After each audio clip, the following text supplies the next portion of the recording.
Ez di nav xewnên şevên dirêj de me Dilê min bijane çavê min şil Li her kuncikê dinyayê tenê me Dixwazim birêjim ji vê jiyanê bibim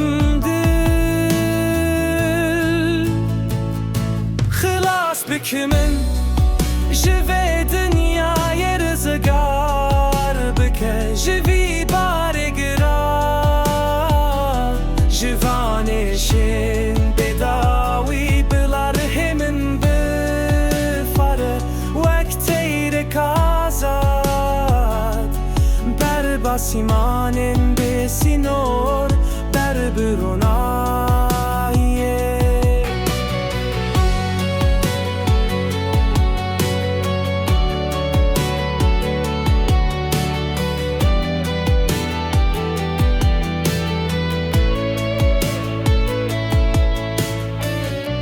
Her dengek ji dûr ve wek qîrîneke Her rûyek nû xedîset derewe Ez di nav giliyên xemgîniyê de winda me Dixwazim bigihîjim cihê ku şinayî lê heye Bikimin ji vê dinyayê rizgar bike Ji vî barê giran Ji vanê şên bêdawî bila rihê min bifaye Wek teyrek azad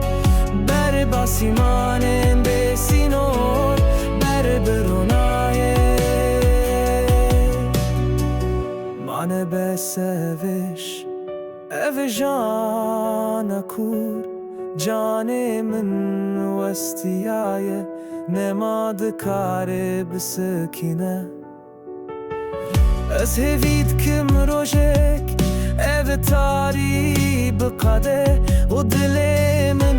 di nava aramiyê de bihese